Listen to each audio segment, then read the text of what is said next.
téléspectateurs de Bloc 221 TV, bonjour et bienvenue. C'est l'heure de la revue de l'actualité. Le leader des patriotes africains du Sénégal pour le travail, l'éthique et la fraternité, Ousmane Sonko, est depuis plus de 24 heures le premier ministre du Sénégal. Il a bénéficié de la confiance du président de la République, Bassirou Diomaye Faye. S'adressant à nos confrères de l'agence de presse sénégalaise, Maman Khadingom, lui a lancé un appel le demandant de garder la tête sur les épaules pour ne pas décevoir les Sénégalais. Elle n'a pas manqué de formuler des prières afin que le Tout-Puissant accompagne le président Bassirou Diomaye Faye et son fils afin qu'ils réussissent dans leur nouvelle mission. La maire de l'île de Ziguinchor a également appelé à l'unité et à la communion entre son fils et le président de la République. Bassirou Diomaye Diakhar Faye a relaté l'APS. Le chef de l'État a annoncé mercredi vouloir convoquer de larges concertations avec la classe politique et la société civile sur le système politico-institutionnel et judiciaire. Dans son premier message à la nation, à la veille du 4 avril, le président Bassirou Diomaye Faye a relevé que de l'indépendance à nos jours, notre système politico-institutionnel et judiciaire a vécu bien des péripéties, les unes plus heureuses que les autres. Après avoir démissionné de son poste de secrétaire général de PASTEF, les patriotes, pour ainsi se mettre au-dessus de la mêlée, le président Faye a déclaré qu'il convoquera de larges concertations avec la classe politique et la société civile. Le chef de l'État a annoncé que pour redorer le blason de la justice, lui redonner le prix qu'elle mérite et la réconcilier avec le peuple au nom duquel elle est rendue, il entend organiser des assises regroupant les professionnels du métier, les professeurs d'université et les citoyens pour identifier des pistes de solution aux problèmes de la justice. Le président de la République, qui s'est dit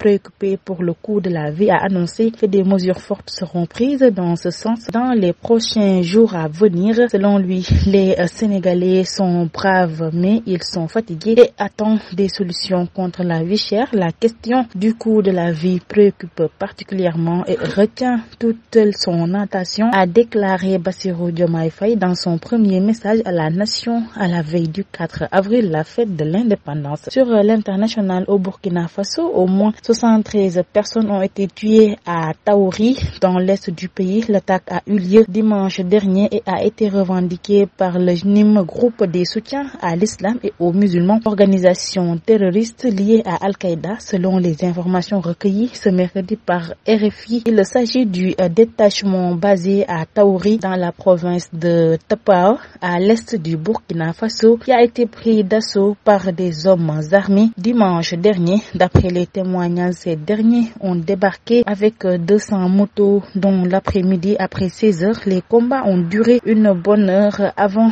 que les assaillants ne prennent totalement le camp. La même source confie également qu'une attaque a eu lieu sur le site aurifère de Bungu, 4 km plus loin. Pour le moment, aucune communication des autorités de transition burkinabé n'a été faite au sujet du massacre. Au Niger, la justice a ordonné mardi la remise en liberté d'Abdurrahman Ben Hamaï, journaliste qui travaillait au sein de la présidence sous Mohamed Bazoum, et de Mohamed Marek, cousin de l'épouse de l'ancien président, poursuivi pour complot contre l'autorité de l'État. Les deux hommes étaient toujours en garde à vue près de 6 mois après leurs arrestations. Le ministre français des armées Sébastien Lecornu et son homologue russe Sergueï Shoigu se sont montrés mercredi disposés à dialoguer concernant le conflit en Ukraine. Lors d'un échange téléphonique, a assuré le ministère de la Défense russe. Il a été noté une disposition à dialoguer concernant l'Ukraine. Le point de départ pourrait être l'initiative d'Istanbul pour la paix. La tenue d'une rencontre à Genève sans participation de la Russie n'a aucun sens, a indiqué le ministère dans un communiqué relatant cet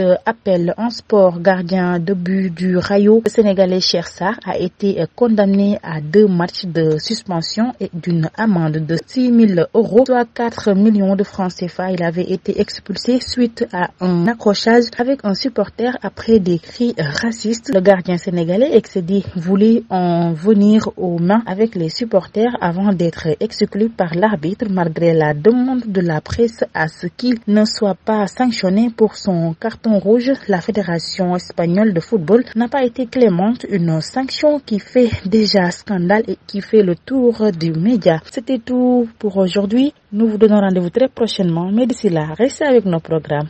Bloc 221 TV.